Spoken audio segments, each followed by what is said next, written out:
prepare your hearts. God is about to move in His place. Our speaker today is a dedicated servant of the Lord, a vessel God continually uses to bring clarity, encouragement, and truth.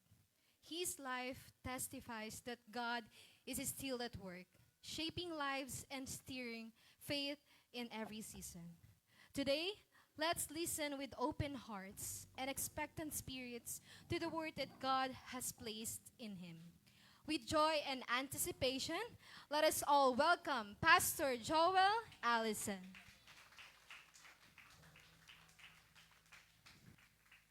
Praise God. Isang magandang umaga sa bawat isa. Good morning po. Last week ay malakas ang bagyo, signal number 3. Hindi niyo po ramdam yon, ramdam po namin sa bahay yung bagyo. At ngayon po ay humupa na. Gaano man kalakas ang bagyo, ito po ay humuhupa. Amen? Praise God. Tama ba, Padre Pogi? Kaninang umaga, sabi ko, Lord, si Pastor Leo na lang kaya text ko, magbigay ng message, kasi sinisipon pa ako eh. And baka maging ngungo ako. Pero sa kapulihan po ng Panginoon, nabawas-bawasan naman, at tuluyan po na naitaguyod ang kanya pong salita. Last mga 2 days before today, gusto ko lang i-text si Pastor Leo, yung mga preachers natin, si Pastora, si Doktora, no, si Brother Brian.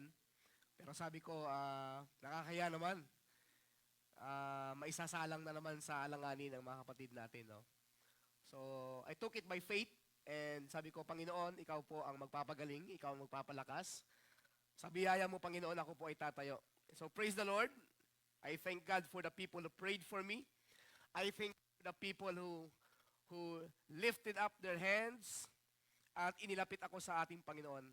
And so today, as fresh as the morning, ay naramdaman ko po ang kaginhawaan.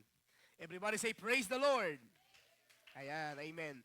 Ngayong umaga po, bago po ako magbigay ng mensahe, gusto ko munang magbigay ng konting kwento. Ito po ay tungkol sa mga anak ng Diyos na naglingkod sa ating Panginoon na namatay na. No? Namatay na. Pagdating po nila, kapatid, pa-check na lang. Pagdating po nila sa langit ay humingi ng 2 pila ang nagbabantay sa langit. Sabi niya, gusto ko makita ang mga anak ng Diyos na merong pagsunod sa salita ng Panginoon, who really did their best to serve God in a very best way. Ayan. So nakapila po, marami nakapila. No? Another pila ay ang mga kalalakihan na talagang naninindigan sa salita ng Diyos. At may paninindigan sa kanyang pamilya at hindi basta-basta sumusunod sa dikta ng kanilang asawa. So, pila dito ang mga kalalakihan na gano'n. So, wala ho nakapila. Bakanting-bakante. At maya-maya, may tumatakbong lalaki, no? Tumahabol. Pumila doon. Sabi ng nagbabantay sa langit, ay praise God! At merong naiiwang isang makisig na kalalakihan na hindi sumusunod basta-basta sa dikta o boses ng kanyang asawa, kung hindi sa dikta at boses ng Panginoon. Amen? So talagang, praise God, nakakahiya kayo, sabi niyang mga kalalakihan na nandyan na sa likuran na hindi makapila-pila dito. Sabi niya, pwede ba? Halika, ang pangalan po ay si Pogi. Ang pangalan, Pari Pogi. Paki-explain, no? Paki-explain at bigyan mo ng konting statement. Paano mo nagagawang maging obedient sa salita ng Diyos. At hindi ka basta-basta nakikinig sa boses ng iyong asawa, boses ng sanlibutan ito, kung hindi ang boses lamang ng Panginoon ang iyong dinidinig. At sumagot ho siya, sabi niya, ako po ay kaninang umaga lang, actually, talagang muntik na ako malate, pero sabi kasi ng aking asawa, dito na ako pumila. No? bukas pa ho ang effect ng joke na yan, mga kapatid. Pang matatalino hong joke na yan. So alam ko po na yung iba medyo nahihirapan pang i-gets. No? Joke po yan ng mga asawa at mga kalalakihan na matatapang sa loob po ng tahanan. Ang ating pong message ay last week, ang ating pong message is about hindi gumagana. Teka, wait lang ha, mga kapatid. Unrestrained worship. Ito po ay na-preach ni Pastor Leo. On the following week, we preach about a heart that is burning to serve Jesus. Ngayong umaga po, I prepared a message for you. At ang mensaheng ibinigay sa aking puso ng ating Panginoon ay walang iba kundi serving the Lord like a slave. Everybody say, serving the Lord like a slave. Isa pa. Serving the Lord like a slave. Naglilingkod sa Panginoon na parang isang, ano ba ang slave? Alipin. No? Talagang ibig sabihin, naglilingkod sa ating Panginoon. Siya ay alipin ng Panginoon. But enjoying His presence. Ini-enjoy ang presensya ng Panginoon like free men. Everybody say, free men. Malaya. In serving the Lord like a slave, but enjoying the presence of the Lord like free men. Ang problema natin kasi minsan sa mga anak ng Diyos, when they are serving the Lord, as if they are serving it or serving the Lord like free men. Kabaliktaran po. And they are enjoying this world or enjoying their life as a slave. Kabaliktaran. No? So mamaya, tingnan natin ano po ba ang mga puntos, ang mga bagay na pwedeng ilagay sa atin ng ating Panginoon. Pero bago po tayo lumalim, gusto ko pong i-welcome po yung ating isang bisita coming from Manila. Malayo-layo ito. Binisita ko tayo ng isang pastor, o hindi ko alam kung bishop or... so walang iba kundi si Pastor Eric. Maraming salamat, Pastor Eric. Tayo nga po kayo, Pastor Eric. Nakita namin kayo. Praise God. Pastor Eric, thank you so much po. Isa pong karangalan po ng Jesus Only Hope Church na kami po ay inyo pong napasalan. Dinaanan po ninyo. So welcome po kayo sa Jesus Only Hope Church. At kung kayo bang po ay magawi ulit ng Laguna, dito lang po yung aming address sa loob po ng West Ride, Barangay Labas. So maraming salamat po. Siya po ay na-invite po ni Pastor Leo. Matagal na po na kaibigan. So maraming salamat din, Pastor Leo, for inviting Pastor Eric. So nasilayan niyo po ang aming pong mumunting bahay-sambahan. So serving the Lord like a slave, enjoying His presence like free men. In Psalms 111, it says, your statutes are my heritage forever. They are the joy of my heart. My heart is set on keeping your decrees to the very end. Yan po ang wikang English version ng Psalms 119.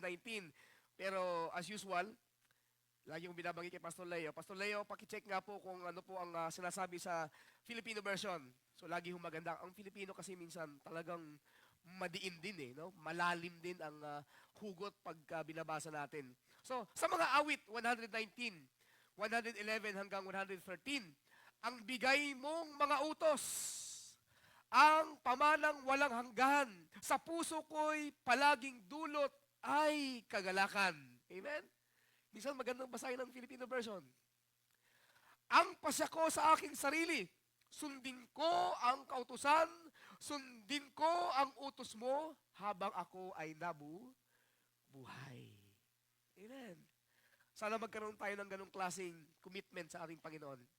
The Lord, habang ako ay buhay, habang ako ay humihinga, ako ay maglilingkod sa iyo.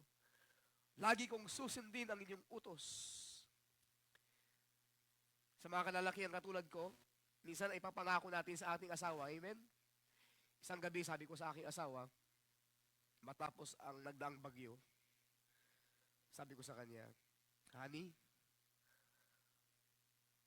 alam mong mahal na mahal kita. Alam mo na mahalaga ka sa aking buhay.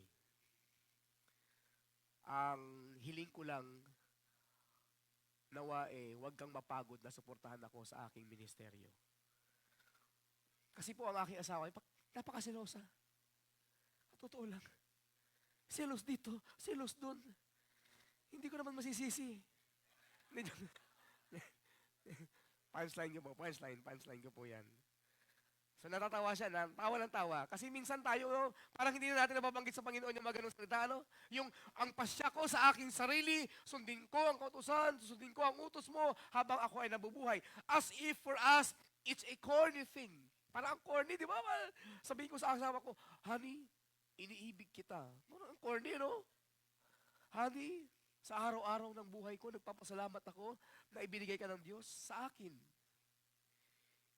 Isa ka sa mga mahalagang bagay na ginawa ng Diyos para sa akin. Parang ang corny, amen? Pero ang prayer ko for every one of us, huwag tayong tumigil, huwag tayong mapagod magsabi ng mga ganong klaseng mga bagay sa mga taong mahal natin. Amen? Sa mga anak, nasabihan nyo na ba ang tatay nyo, nanay nyo, mahal ko po kayo ni Daddy. Ina-appreciate ko ang pag-aalaga niyo sa akin. No? Ang nagagawa na lang yung mga simpleng yakap, kasi corny. No? Again, serving the Lord like a slaves, but enjoying His presence like free men.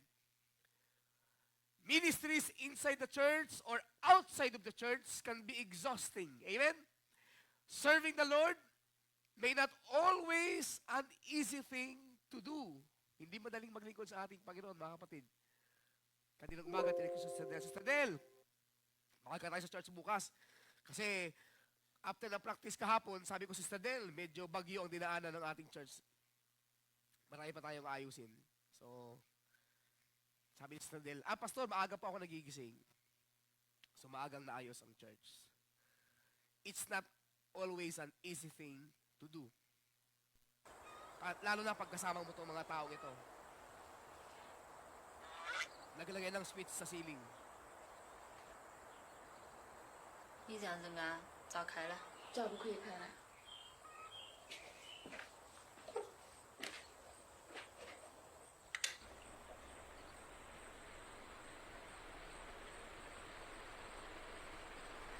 老关呢？ Maiksi lang yung cable yung gagamitin mo. Sa? Switch. So, paano ngayon papatayin yan? 那还怎么干？洋洋，他说把开关这儿可以接着连线。咋了？ Yan ang nagkabit ng switch. 你还明白哪了？啊， Sobrang 明 relax, 白的， no? 不能早关。 Tapos ipatay mo na ng electric fan. Aba, may diskarte pala. Aba, ang galing ng diskarte. Ayun naman pala. Ayun. Nagagamitan, ano? Pag ang yun makakasama mo sa church, ano? Madiskarte, ano? Ang galing. Nakakapagod talaga. Marami tayong mga kapatid na parang ganyan, ano? Lingunin mo yung katabi mo. Nakakapagod ba kasama yan? Nakakapagod ba kasama yan? Serving the Lord may not always seem so easy. Serving the Lord is not always easy. There are moments when the work feels heavy, seem overwhelming, and the demands stretch us beyond our comfort. Yet even in this difficult season, God strengthened us. Amen? Ang Diyos lang ang nagpapalakas. Ang Diyos ang nagsusustain po sa atin. And reminds us that our labor in Him is not in vain. Hallelujah. Mabuti na lang. Nandiyan ang ating Diyos. In Galatians chapter 6 verse 9, one of the beautiful verse, sabi niya, let us not become weary in doing good, for at the proper time, we will reap a harvest if we do not give up. Pakisiko mo nga yung katabi mo, sabi mo sa kanya, kapatid, huwag kang mapapagod. Hindi pa lumalalim ang service, parang pagod ka na. No? Parang pagod ka na. Parang haggard na, hindi pa lumalalim ang service. Huwag po tayo mapagod. Sabi ng Galatians 6:9, let us not become weary in doing what is good, lalong higit sa paggawa ng mabuti. Ang isang bagay na dapat hindi natin pagkapaguran ay ang paggawa ng mabuti.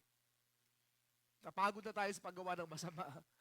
Pero sa paggawa ng mabuti, dapat tuloy-tuloy at hindi tayo napapagod. Amen. Minsan mga drama ng mga magulang sa mga anak yan eh. Hindi ka pa ba napapagod sa kakagawa ng mali? Lagi pa bang kulang at puro mali na lang ang ginagawa mo, mapagod ka na sa paggawa ng mali. At sa paggawa ng mabuti nawa, doon ka hindi mapapagod. What to hold on to when serving becomes hard. What to hold on to when serving becomes hard. Dahil totoo naman talaga na ang paglilingkod sa Diyos ay hindi naman talaga madali. Hindi sa lahat ng panahon, lahat ng mga aspeto ng buhay natin ay talagang ayon lahat sa mga gusto natin. Hindi sa lahat ng oras. Hindi sa lahat ng pagkakataon. Ang mag-asawa, akala mo magkasundo. Pero sa isang iglap lang, biglang hindi nagkasundo. Sa kulay lang, kung saan lang kakain. Saan mo gustong kumain? Sa tudings? Okay ba siya sa tudings? Ayoko kumain sa tudings. Ayoko ng baboy eh. Okay, sige. Sa chicken tayo, McDonald's na lang tayo, kaya Jollibee. Yan lang ang pwedeng daanan natin. Chowking, chicken yan. Hindi, sige, okay lang, tudings na lang. Akala ko ba ayaw mo sa tudings? Sige, sa ibang kainan na lang tayo, yung walang baboy, pero may, yung mga ganong sitwasyon, no? Minsan hindi magkasundo ang mag-asawa. Praise God, dahil sa hindi pagkakasundo, lalo po tayo nagiging sweet, no? Na lalong humahaba yung pasensya. Amen? Dahil hindi kayo magkasundo, mas nata-challenge ang personality. Mas lalong lumalalim ang paglapit sa ating Panginoon. Every time na mayroong pagsubok, lapit agad kay Lord. Kasi paano kaya pag walang pagsubok ang buhay natin? Kasi paano kaya kung lagi tayo nagkakasundo? Sa church, lagi nagkakasundo. Walang away, walang gulo. Paano kaya yun? Baka hindi na tayo lumuhod sa ating Panginoon. Amen? Baka wala ng prayer meeting. Bakit? Okay naman lahat, pastor. Okay kami ng aking asawa. Okay yung ating church. Wala tayong pwedeng ilapit sa Lord. Nakakalimutan na si Lord kasi walang problemang nangyari sa buhay. Kaya sabihin mo sa katabi mo, kapatid, ang problema ay blessing minsan. Ang problema ay blessing minsan. Ginagamit ng Diyos na paraan para ikaw ay lumapit at lumuhod sa Kanya. What to hold on to? Number 1, think about your situations in the past. Balikan mo ang iyong nakaraan. Balikan mo ang sitwasyon mo nung ikaw ay hindi pa nakakilala sa Panginoon. Noon, ikaw ay slave to sin. Kaya pag sinabi yung kabarkada mo, halika, shot muna tayo. Walang kaabog-abog. Ang bilis mo kaagad. Sige. Sabi ng asawa mo, huwag kang dadaan dyan. Huwag kang pumunta dyan. Honey, wala akong magagawa. Nagkakahiyaan na. Gusto kong bumait pero hindi ko magawa. Parang ganun. You are a candidate for distraction. Kapatid, kapahamak ka na. Sure bull yun. Kapahamak ka na talaga. Kandidato ka na. Kasama ka na sa mga pangalan na ilalaglag sa dagat-dagatang apoy at makakaranas ng eternal punishment. Kandidato ka na. Nandun na ang pangalan mo. Nilista na ni Satanas. Number 1. Number 2. Nandun ka na. Pag nag-roll call, present ka na agad doon. Kandidato ka na.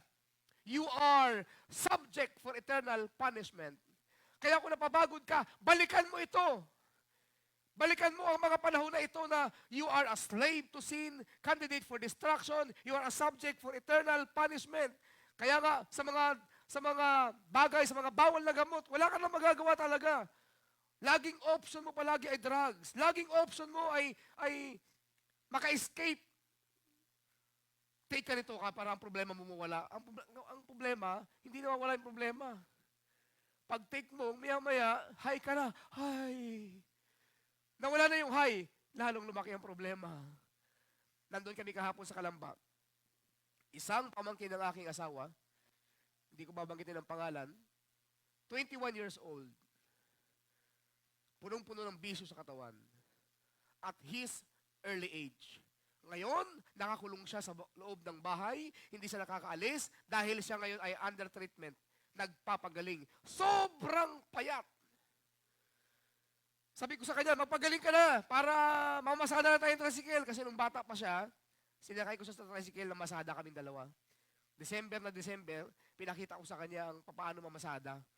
Kaya tuwang-tuwa siya, nung bata siya, sabi, ganun pala mamasada, Tito Joel. Oo, ganun lang. Pag nakita mo may bit-bit, lalapitan mo yan. Saan po kayo? Sasakayan. Pag nakita mo, dalawa sila, medyo tumitingin-tingin, lalapitan mo sila. Striker lang kami, striker. Ang dami naming pasahero ng gabing yon. Ngayon, nagulat ako na ibalita sa akin na meron siyang karamdaman. 21 years old, punong-puno ng karamdaman. Bakit? Bisyo. Hindi niya maiwanan ang bisyo. Siya, nung kabataan niya, siya ay nakagapo sa bisyo. Hindi niya kayang hindian. Kaya yung binanggit kong kanta kanina, yung gusto kong bumait pero hindi ko nagawa, yung kantang yon, ito yata yun eh. Kaya ngayon pumapatak ang aking mga luha, nagsisisi, tahimik ako nakukonsyensya. Sa mata ng ama ako isang itim na tupa. Ang kasalanan lagi ko nang iniiwasan, pero di siya naalis. Ayaw niya akong lubayan. Break it down. Tama naman eh. Ang kasalanan, lagi ko nang iniiwasan, pero hindi siya umaalis.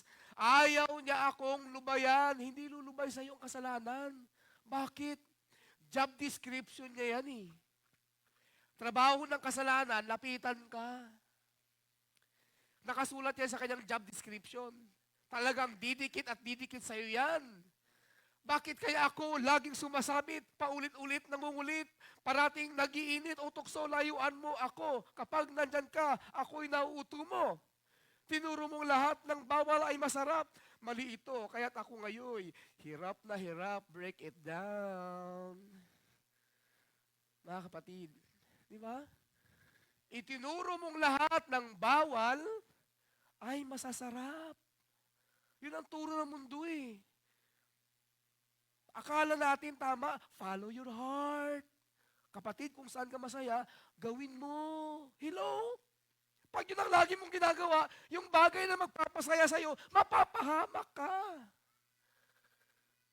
Huwag mong gagawin lahat na nagpapasaya sa'yo dahil minsan ang mga bagay na tama, minsan nakakalungkot. Pero tama. Hindi lahat ng bagay na nagpapasaya sa atin ay tama. Sabi niyan, mali ito. Kaya't ako ngayon ay hirap na hirap. Alam niyo po na ako po yung kabataan, hindi po ako drug addict, pero ako po ay nalulong sa isang bisyo. Maraming bisyo. Ano mga bisyo yan? Nung uso po ang Battle City, number 1 ko po nilalaro yan. Nagka-cutting classes po ako maglalaro lang ng Battle City. 1 player, 2 player. Nagka-cutting classes ako. Alas 5 pa ang labasan ng mga school. Lahat ng public school, alas 5 labas eh. Alas 2, alas 3 pa lang. Kunwari, iihilang ako. Diretso na ako ng tindahan. Maglalaro na ako niyan. Maglalaro ako ng Rambo. Kasi may Rambo, may Battle City. Rambo. Sikat na si Rambo nun eh. Kaya may games na siya nun. 1 player, 2 player, ganun din. Mario Brothers. Kung yung sa iba, ano yan? Oh, ito yun. Ito yung Mario Brothers. Yan. Yan. May power yan eh. Yan. Pamatangkad yan. Oo, tatangkad na siya. Takbo na naman siya. Ganun lang si Mario Brothers. O yan, papatay niya yung mga ulo. Oh, may nakalimutan ka. O yan, pampabilis naman yan. Pampabilis yan oh. Ayan naman, may power ka na yan. Kahit pwede mo na sa, may mga baril-baril ka na. Mario Brothers. Busin mo yan kasi pera yan eh. Pampadagdag life din yan. Yan ang kalaban mo, yung mga pagong. Ayan na, tatakbo na yan. May power na siya. Oh, ala, may power na yan. Yan. Oh, galing oh. Yan na po ang stage 1. Stage 1 na po yan. At sa sobrang lulong ko po niyan, umabot na po ako sa stage kung saan kalaban ko na yung mga shokoy, mga isda naman, no? Sa ilalim ng tubig. Ano ba? Comics. Nako, addict din ako dyan. Ang comics nung panahon ko, 25 cents. Binchingko. Ang comics. Hindi mo pumibilhin yan. Yan ay aarkilahin mo. After mong basahin, ito na po yung mga comics, nakasampay ang mga comics dyan. Pupunta ka lang dyan. Pipili ka ng comics na gusto mo. Pag napili ko to, uupo ka doon. Ipuan po doon. Basa ka na. Basa ka ng basa hanggang alas 5. In a way, mabuti siya kasi nagbabasa ka. Yung Tagalog yung binabasa mo eh. Hanggang alas 5 yan. Pagdating ko, alas 5 na. Ine-expect na ng nanay ko na uwi ako ng alas 5, kaya uwi na ako ng alas 5. Bulak-bulak ko sa school. Hindi ako nagbabasa ng comics na manipis kasi ang comics, pareho lang ang bayad pag manipis at makapal. Pag manipis, 25 leaves. Ang comics na binabasa ko, 45 page. Ang bilis kong magbasa. Oh, nag-enjoy ako. Ganun lang yung mga enjoyment noong unang panahon. At hindi ako basta-basta nag-enjoy. Addict po ako doon. Kating, ang comics ko nung ako nasa probinsya, hindi pa kami mayaman, hindi ako nakakabili ng comics. May kaibigan po ako na araw-araw may bit-bit na comics. Ang comics na yun ay hinihingi ko, binibigay sa akin naman. Nakaipon po ako ng comics na ganyang kakapal. Ang dami kong naipong comics. Addict po ako sa comics. Hindi po ako drug addict, pero addict po ako sa mga ibang bagay. Bakit ganun? Kasi, ang sabi ng 1 2 Corinthians, the God of this world has really blinded the minds of those who don't believe. They can see the light of the good news that makes Christ's glory clear. Christ is the likeness of God. Bulag. Bulag sa tama. Hindi natin nakikita ang tama. Ang gusto na natin laging gawin, yung mga bagay na nagpapasaya sa atin. Kaya yung, alam niyo po, buong elementary, ako po'y walang ka-honor-honor. Kaya minana ko po yan. Sabi ko kay Claudius, makapasa ka lang, okay na. Aanin ko yung 76, 75 lang, okay na. High school, ganun din. Hindi ko kailangan ng 80. Para Duterte, sobra na yan. 75 lang, okay na. Kaya ang average score ko ng high school, 82. Hindi man lang nakaabot ng 85. Bakit? Cutting classes, comics, computer, hanggang high school, bit-bit ko pa yan. Hanggang high school. May Mario Brothers pa noon, may Rambo pa rin noon. Matagal pa yan nawala yung mga ganyang games. Hanggang umabot na yung mga 3D na games. Yung talagang yung Rambo mo, hindi na lang yung Rambo na maliit, malaki na siya. Nag-evolve. Ngayon yung mga nilalaro nyo, mga ML, ang lalaki na ng mga tangke, ang lalaki na ng mga tao. Dati sa akin, maliliit lang yan. Sa inyong malalaki na. Kaya kung willing-willing kami noon sa maliliit, sigurado willing-willing kayo sa malalaki. Amen, mali. Amen? Kaya naiintindihan ko yan. Maintindihan ko kung willing-willing ka. Bakit? Alalaki ng mga picture eh. Alalaki ng mga mukha eh. Kumakati na lamunan ko. Nag-uumpisa na. Tayong tubig. Honey. Think about your situations today. Binagbalik tanaw ka. Tinignan mo yung sarili mo. Ay, dati, ganito ako. Slaves ako. Wala akong choice. Hindi ako makahindi. Think about your situations today. Ngayon naman, ngayon. Yung ngayon. Water lang, doktora, kasi minsan sumasabit din eh. Water lang na medyo maligamgam. Think about your situations today. After accepting Jesus. Amen? Gumanda na. Ano na sitwasyon mo ngayon? You are now free from the bondage of sin and you are now considered righteous. Pakilingon nga yung katabi. Tingnan mo nga yung mukha niya kung siya ngayon ay mukha ng righteous. Huwag kang mag-alala. Minsan talaga hindi nakikita sa mukha yan. Nakikita na sa ugali. Okay? Thank you, Claudius. Yan.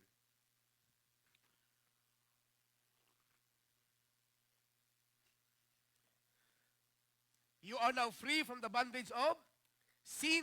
Hindi ka na nakagapos.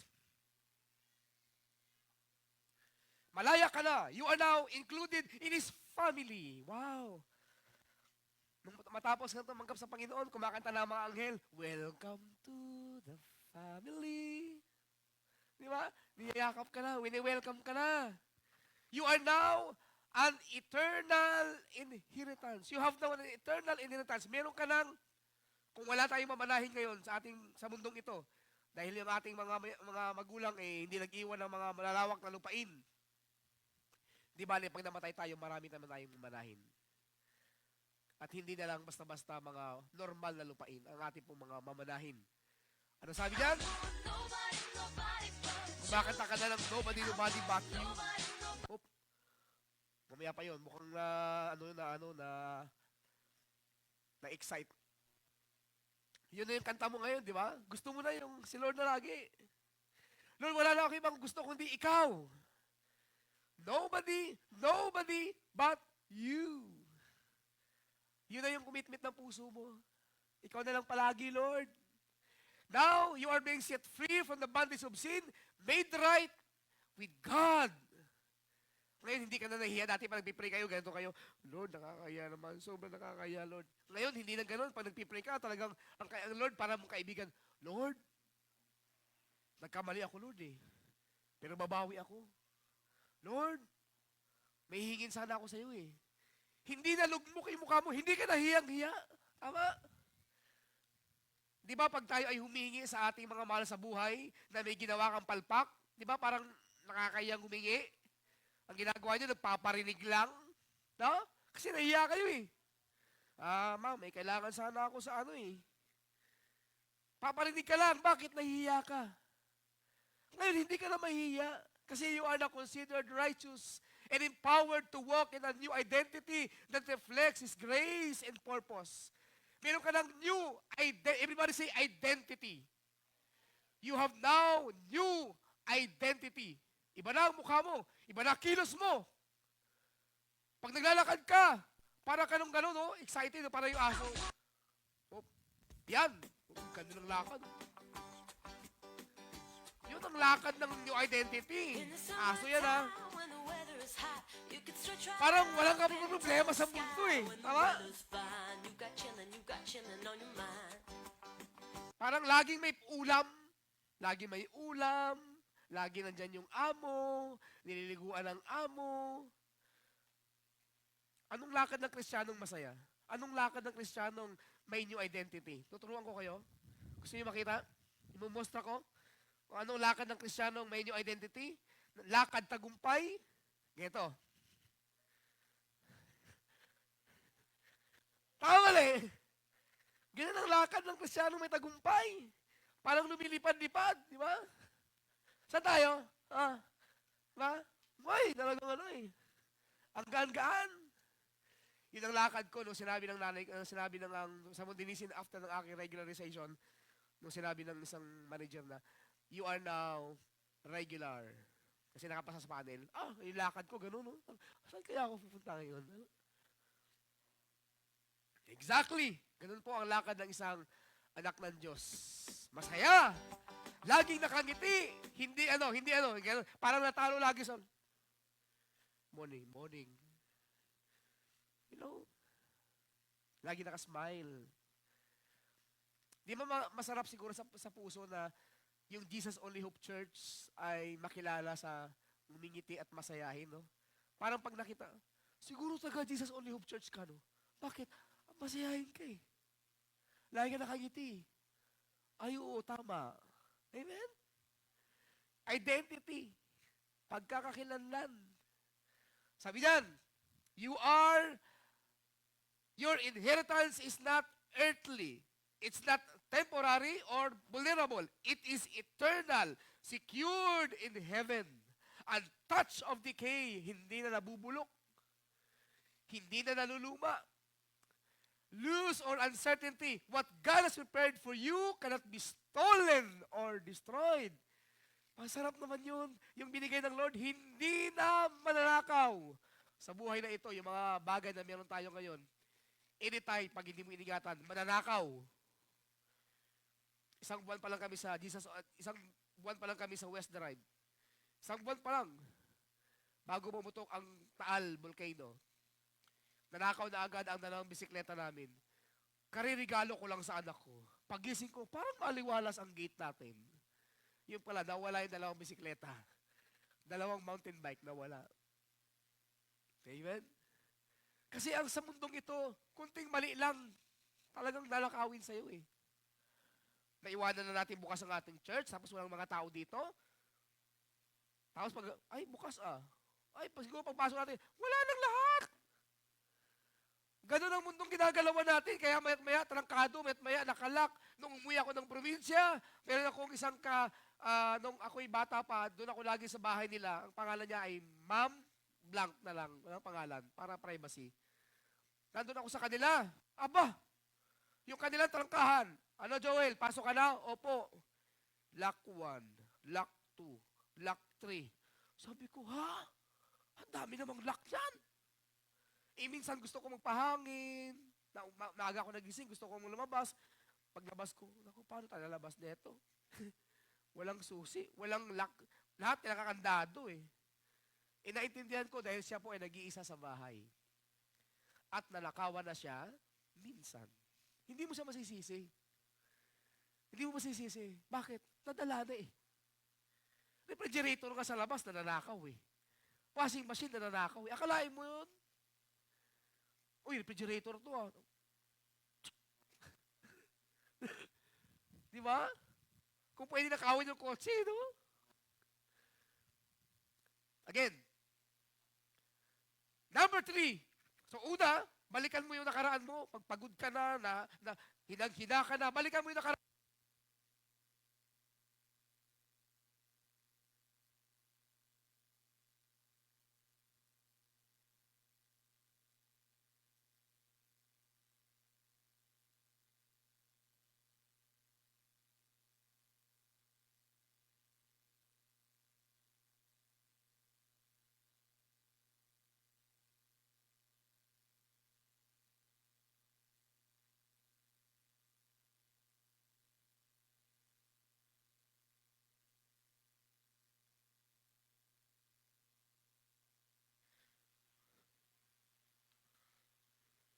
Praise God. Balikan mo yung nakaraan mo.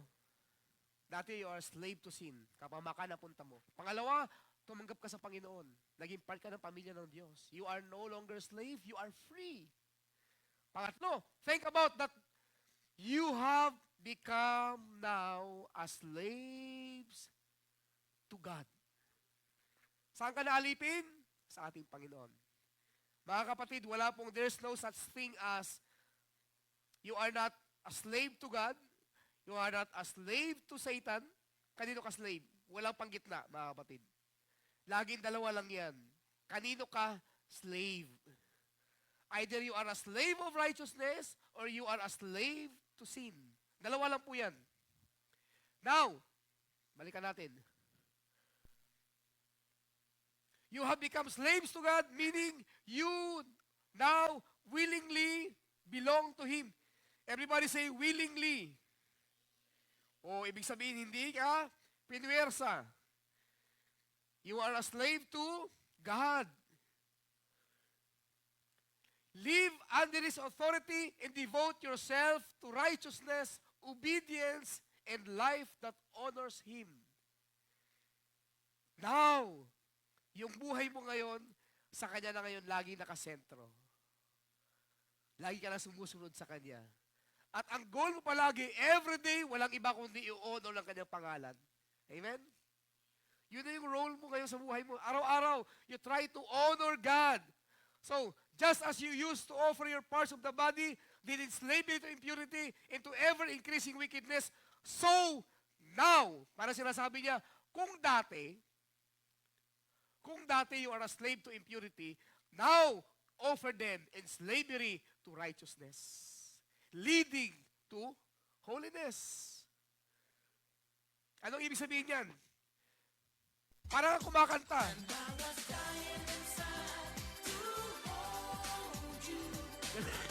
alam ni Manny Pogi, oh? Alam niyo yung step, eh. Dying. Di ba? But I couldn't bring myself. Touch you, Lord. Di ba? Parang yun na yung puso mo ngayon. You are dying inside to hold Jesus. You are dying inside to praise the Lord. I couldn't believe, Lord, na nagkaroon ako ng ganitong klaseng puso. Mula nung tinanggap kita, I'm now dying inside. Di ba? Ngayon, nagtatrabaho ka. Bit mo si Lord. Habang nagtatrabaho ka. Amen? Pag uwi mo, i-enjoy mo naman ang pamilya mo. Pamilya naman ngayon.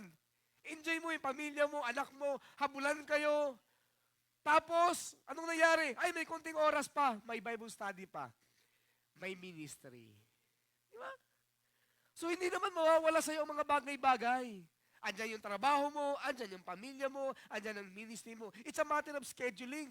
Ngayon yung iba sabi, Pastor, anong uunahin ko? Gusto mo unahin mo yung pamilya mo. Tapos, gawin mo yung trabaho mo. Tapos, mag-ministry ka. Ang problema kasi minsan sa mga anak ng Diyos, sino dapat una? Di ba sabi ng Panginoon, dapat siya lagi una? Paano yung pastor? May trabaho ako eh. Paano yung pastor? Meron akong personal na gagawin eh. May lakad kayong pamilya. Lagi niyo pong kasi minsan pinag-aaway-aaway natin ng mga bagay na yan. Naghahanap tayo lagi ng parang, pamilya muna, trabaho muna, ministry muna. Ministry, pamilya versus ministry. Pinag-aaway-aaway natin yan eh. Ba't mo kailangan pag-away-awayin yan? Lagi po nating tatandaan, malawak ang pangunawa ng Lord. Amen. Wala ka sa Sunday kasi may pasok ka, may trabaho ka. Walang problema. Naiintindihan ng Diyos yun. Hindi naman ang Lord, ba't wala ka ngayon? May trabaho ako, hindi pwede. Seek ye first the kingdom of God. Lord, matatanggal ako eh. The Lord will provide. Sige Lord, magre-resign ako. Pag-resign, kinabukasan, walang makain, nag-aaway ang mag-asawa. Saan ka punta? Bible study. Bible study ka? Walang laman ng bigas? Ha? Bible study ka? Nag-resign ka? Para sa Bible study? O di nag-aaway-aaway kayo ngayon? Huwag natin pag-away-awayin yan. Trabaho, pamilya, ministry, importante na sa puso mo ang Panginoon. Tapos siyang magdidikta sa'yo, Lord, papasok muna ako, may pasok ako eh. No problem. Maging mabuti kang empleyado habang nandun ka. Amen? Pag uwi mo, Bible study ako. Sabi ng asawa mo, mamaya na, makatulungan mo muna ako dito. Hindi pwede, Bible study ako eh. Hello? Mga kabataan, baka pwedeng hugasan mo muna ang pinggan. Mamaya na, may practice kami. Sa church. Paano hugasin na to? Lord na bahala dyan. Basta I'm following the Lord. Hindi pwedeng ganun. Diba? Ay, sige ma. Hugasan ko. Ma, malilate na ako eh. Paano ba? Baka kalahati lang matapos ko. O sige, ako nang bahala dyan, nak. Punta ka na sa practice mo. Malilate ka na. Maunawain naman ng Lord eh. Maunawain naman ng mga anak ng Diyos eh. Ma, may practice kami ngayon. Ay, nak, hindi pwede. Baka pwede dito ka muna. Bakit walang bantay si nanay? Walang bantay si lola mo? Maa-aksidente pag walang bantay ito. Ganun ba? Text ko na lang po sila. Hindi po ako makapag-charge. Wala ako sa practice ngayon. Babantayan ko si lola. Ano sasagot sa'yo ng mga kapatid? Hindi pwede. Si Lord muna. Hindi pwedeng ganun. Huwag mong pag-away-awayin, mga kapatid. Minsan nagigilty tayo eh. Pastor, pasensya na, hindi na ako nakapag-charge. May pasok kasi ako lagi eh. Nahihiya na ako magpakita kay Lord. Nahihiya ka magpakita kay Lord? Kasi lagi kang wala dahil may trabaho ka malagi. Ganun ba si Lord? Ganun ba tingin mo kay Lord? Sinumpa ka na ni Lord kasi lagi kang wala? Mas malawak ang pangunawa ng Diyos verso sa ating pangunawa. Kung naiintindihan mo kay sarili mo mas sobra kang naiintindihan ng Diyos. Kaya wag nating pag-away-awayin yan. Ministry, trabaho, pamilya, trabaho, ministry. Wag nating pag-away-awayin yan. The moment na tinanggap mo ang Panginoon bilang Diyos at tagapagligtas ng iyong buhay, siya magdadrive sa'yo. Idadrive ka niya. Paano mo alagaan ang pamilya mo? Paano mo alagaan ang ministeryo mo? Paano mo alagaan ang trabaho mo? Ibabalansin ng Panginoon yan. Bibigyan ka niya ng wisdom. I-schedule ng Lord yan. Kapatid, hindi mo na ako makakasama sa inyong Bible study or prayer meeting sa oras na ito dahil may trabaho ako. O sige kapatid, kapag may pasok, pag wala ka na ng pasok, makakasama ka namin. Sige po, isama na lang sa prayer. Amen. Huwag nating pag-away-awayin ang mga bagay na yan. Because we are now free. We are slave to God. Psalms 119, balikan natin ang ating verse. Your statutes are my heritage forever. You are the joy of my heart. My heart is set on keeping your decrees to the very end. To the very end. Tuloy-tuloy. Hanggat may lakas, hanggat may boses, hanggat may gumagalaw sa iyong mga kalamnan, maglingkod sa ating Panginoon. Pag sinabi niyo, napagod ako, tingnan niyo si Mother. Si Mother nga, oh. Kung pagod kayo, mas pagod si Mother. Mga ilang baitang lang, pagod na siya. Tapos sabihin niyo, pagod kayo. Nakakatawa kasi sa atin sa labas, sa gasolinahan, nakalagay dyan, we are at your service. Talagang ganun, ano? Sa mga malalaking restaurant, our service to you is our joy. Ito problema, nauso na yung gano'n. Anong nauso? Nauso na yung self-service. Ikaw kukuha ng plato, ikaw kukuha ng kutsara, as ipagkatapos parang ikaw pa maghuhugas. Buti hanggang doon lang sa paglalagay. Hindi pa naman umabot doon. Sa mong dinisin, ikaw ang kukuha ng plato, ikaw ang pipila, pagkatapos mong kumain, yung table mo, hindi mo na pupunasan, pero ililigpitin mo yung pinggan. Pagdating mo sa ligpitan, parang exam. Dito ang mga nabubulok, dito yung kutsara, dito yung plato, dito yung mga mangkok. Self-service. As if ang mga tao ayaw na maglingkod. Kaya mo na yan, kaya mo na yan. Parang gano'n na ang kalakaran sa oras na ito. Gumagawa na ng strategy ang mga businessmen. Punta ka sa dali. Dapat may bitbit ka. Kung wala kang bitbit ng paglagyan, siya, walang lagayan yung binili mo. Tama na eh. When you get tired of running, parang may mali dyan. When you get tired, parang putol yan, ano? But run with your heart. When you get tired, run. Parang maligtad ng English dyan, ah. May naputol yata dyan. Pag napagod ka ng tumakbo, no? Hayaan mo na ang puso mo naman ang tatakbo. Amen? Sino po dito ang mga tumakbo ng sa mga Globe, 5K, 10K, taas nga po ang kamay, mga nasubukan na tumakbo? 10K, 5K, 3K. 3K sa Pastora. First run ko, ang aking edad ay mga 30s. First run, 10K ka agad. Kasi bata pa ako eh. First run, 10K ka agad. Run Rio, yung Globe. Ang lakas ng loob ko. Takbo agad ako. Itong problema. Alam niyo yung mga signage na yan? Minsan hindi nakakatulong yan eh. Nakalagay doon. 6 kilometers left. 5 kilometers left. 3 kilometers left. Pagod na. 5 kilometer pa? May 3K pa? Ay, minsan ayoko nang tingnan eh. Yung label, ayoko nang tingnan. Tatakbo na lang ako.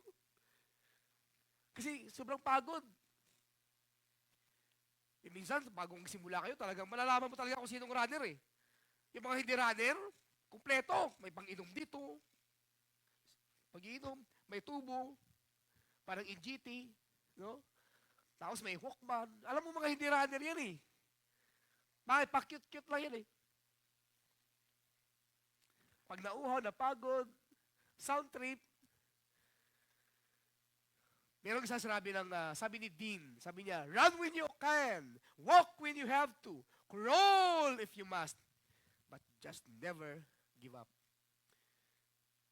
Never give up. Hindi naman pabilisan ang laban eh. Hindi pabilisan. Meron nga isang kapatid, sabi niya, sa amin, pastor, sa church namin, hindi pabilisan, hindi pagalingan. Ano sa inyo? Pagandahan ng buhay. Pabutihan ng buhay. Hindi payamanan, ha? Pabutihan ng buhay. Sa amin, hindi pagalingan, hindi palakasan, hindi pahabaan, pabilisan. Sa amin, pagandahan ng buhay. Kaya ang tanungan doon, kamusta buhay mo, kapatid? Kamusta buhay mo, kapatid? Hindi na pa tayo sumusuko sa laban ng buhay. Sabi ng 1 Corinthians, hindi ko alam kung meron akong pa-effect dyan. Meron ba akong pa-effect dyan? In 1 Corinthians 9:24, run in such a way as to win the prize. Win the prize. Run in such a way as to win the prize. It means living your Christian life with a purpose. Everybody say purpose. Importante sa buhay Kristyano yun. If we have no purpose, anong ginagawa natin ngayon sa mundong to? Pastor, humihinga lang at kumakain para lumaki. Alam ko na yan. Pag yun ang sagot mo sa akin, wala kang purpose. Ito yung ano mo, ito yung routine mo. Magtrabaho para kumita at lumakas. Para makakain. Para lumakas. Para magtrabaho. Para sumweldo. Para kumita, makakain. Para lumakas. Laging ganun ka lang. Yun ang magiging routine mo pag wala kang purpose. Kumain, magtrabaho, kumain, magtrabaho, kumain, magtrabaho. Ang boring naman ng ganung routine, di ba? Staying focused on your calling, giving your best so that you may receive the eternal reward God has prepared for those who remain faithful. Again, serving the Lord like a slave, enjoying His presence like free men. Naalala ko, sa selda, kawawa yung mga nakakulong. Happy birthday na lang, hindi nila makanta ng maayos. Ganito yung kanta nila, Happy birthday to you, happy birthday to you. Bawal malakas. Bakit? May istorbo. Happy birthday na lang, hindi mo pa ma-enjoy. Pag freeman ka, anong kanta mo? Happy birthday to you, di ba? Wala ang lakas. Lahat yan gising. Sa church, ganun din minsan eh. May mga ganun din na kumakanta, parang slaves pa sila. For the Lord is my tower. Hindi ko na na-memorize yung mga old song natin Minsan nakantayin natin yung mga old song ulit. He will crush the devourer and bring the power of darkness underneath my feet. Pag ganun na lang. Parang hindi free men. Diba? Sabi niyan, in Ecclesiastes 4:18, huwag kayong mag-alala, if you are a slave to God, you will still enjoy. Sabi niyan, then I realized that it is good and proper for a man to eat and drink and to find satisfaction in his toilsome labor under the sun. So ang Diyos, gusto ng Lord, mag-enjoy ka. Gusto ng Lord, ma-enjoy mo yung sweldo mo. Yan ang sinasabi niya dyan When God gives any man wealth and positions and enables him to enjoy them, to accept his lot, and be happy in his work, this is the gift of God. Pero kung slaves ka ng kasalanan, walang gusto yan, kundi sirain ka lang Sirain ka lang, tanggalin yung pamilya mo, magkagulo-gulo kayo, sirain ang buhay mo. Pero si Lord, hindi. If you are a slave to God, ang sweldo mo na i-enjoy mo. Bakit? Wala ka masyadong utang. If you are a slave to God, mag-i-enjoy kayo ng pamilya mo. Bakit? Kasi wala kayong ibang agendang pupuntahan. Isa lang yung agenda mo. Si Lord, pamilya, ministry. Kaya hindi ka na problema, saan ko madadalhin yung pera ko? Hindi na, pamilya lang. Focus ka lang. Kaya if you are a slave to God, mas simple ang buhay. Mas simple ang buhay, mas masaya. Amen? Simple lang ang buhay, kumain. May damit ka, may bahay ka. May makakain ka, may damit ka, may bahay ka. Buhay ka na. Amen? Buhay ka na. Yan ang sinasabi niya, you will enjoy. In 1 Thessalonians 5:19, hold on to good. Hold on. Avoid every kind of evil. May God Himself, the God of peace, sanctify you true and true. May your whole spirit and soul and body be kept blameless. Sarap siguro, no? Blameless ka, pagharap mo sa Panginoon, tumanggap kay Kristo. Bayad na yan. Ay, blameless ka nun. Hindi yung pag tumatayo ka lang sa sarili mong righteousness, may kasalanan ka, marami kang nagawang na mali. Wala kang Kristo. Dito ka, guilty. Amen? Pero pag may Kristo ka, maraming pagkukulang, maraming kasalanan, maraming mali, pero tinanggap si Kristo. Wala na. Si Kristo na nakikita ko. You are now blameless, considered righteous, justified. Welcome, good and faithful servant. Not because you are perfect, not because you are good in everything, but because you have accepted Jesus as your Lord, as your Savior. Si Kristo na nakikita sa'yo. No longer your bad deeds, no longer your sin. Si Jesus na. Sabi ni Jesus, hop! Akin yan. Ayaw nga. Nasaan siya? Wala na, hindi na mo na makikita. Bakit? Ito na ako, oh. So saan ka dyan? Hindi na makikita. Tinakpan ka na ni Lord. Sagot ko na yan. Okay, dito ka na. Tuwing harap ka, may Lord Jesus na gumaganon. Akin yan. Kaya you are no longer seen. Si Jesus na nakikita. Bayad ng bayad. There was this beautiful song na ipiplay ko ngayong umaga. Beautiful song, old song. Ito yung prayer ng song. Ito yung verses ng song. Oh, may all who come behind us find us faithful. May the fire of our devotion light their way. May the footprints that we leave them to obey or to believe. And the lives we live inspire them to obey. This is our prayer, brothers and sisters. Mga leaders in the church, this is our prayer. That our lives will inspire you to obey Jesus Christ. Oh, may all who come behind us find us faithful. So habang kami ay malakas, habang kami ay nabubuhay, we are trying our best to be faithful. Para ikaw, you will find us faithful too. At ma-inspired ka din. I-play ko po yung kanta. And sa mga nakakaalam, pwede sundan. Sa mga hindi nakakaalam, please feel the lyrics of the song. Hindi ko po kakantahin yan. Meron po ako na-invite na singers. Nandun po siya sa upper room. Marinig niyo po yung kanyang boses.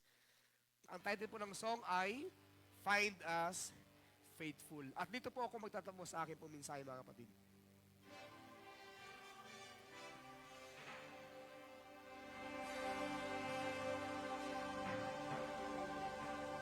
Feel natin yung song, mga kapatid.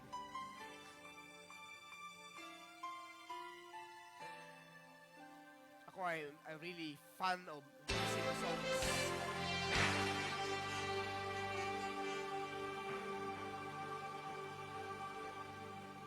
We're pilgrims on the journey of the narrow road. Singit-singit na po ako, mga kapatid, ha? Those who've gone before us light the way, cheering on the faithful, encouraging the weary. Their lives a stirring testament to God's sustaining grace. Beautiful song. Surrounded by so great a cloud of witnesses, Let us run the let race. us run the race, not only for the prize, but as those who've gone before us. Let us Let us leave leave to those behind us the heritage of faithfulness passed on through godly godly life. life. Ay po lahat, ito po yung mga kapatid. Let us enjoy the song. Only all who come before us find us faithful. It be the fire of our devotion. Light their way. May the footprints that we lead them to believe, and the lives we live inspire them to obey. Oh, may all who come behind us find us faithful.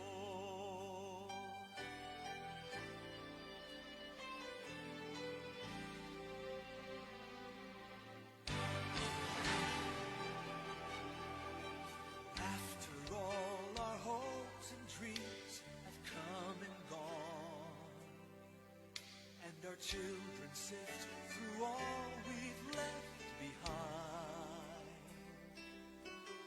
may the clues that they discover and the memories they uncover become the light that leads them to the road we each must find. Yes, Lord.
prayer namin, Panginoon,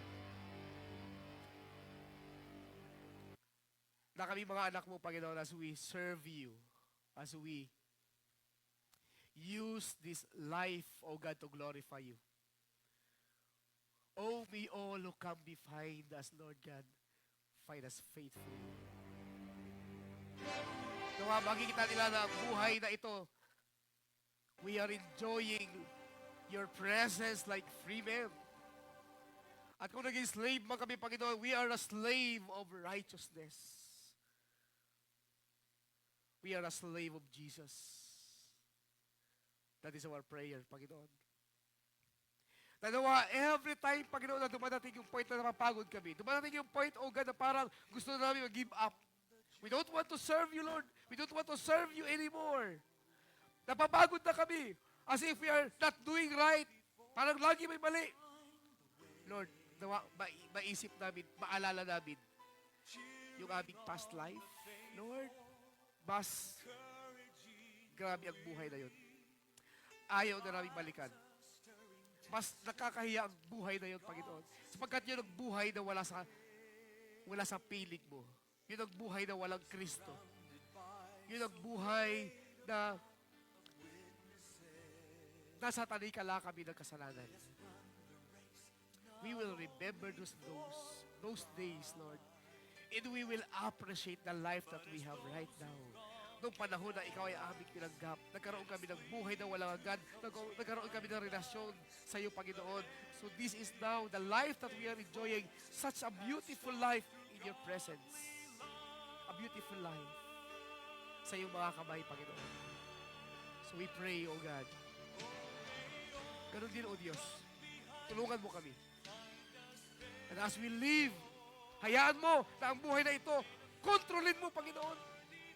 Hayaan mo, O Diyos, na ang buhay na ito, maisuko namin sa iyo.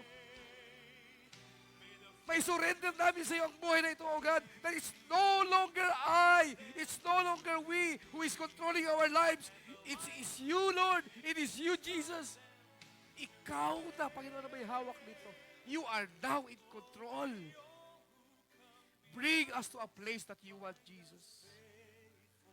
Bring us to the people, Lord, na gusto mong dalhin namin sa iyong presensya. Control our life, Lord. Ikaw na ngayon, Panginoon, because we are now a slave of righteousness. Salamat, Jesus. Salamat sa awit na ito. Remind us to be faithful. Remind us to move on, to never give up. Because there are people behind us who is looking at us. Our family, our friends, the people behind us, Lord, na nangangailangan ng inspirasyon, nangangailangan ng encouragement, the people behind us who wants a pattern, who is looking for an example to follow. Lord, use this, our life, Lord. Hayaan mo ng buhay na ito, makita nila as an example for them to follow. Salamat, Lord. Salamat. We just lift you up in praise. We love you, Lord, and we want to serve you.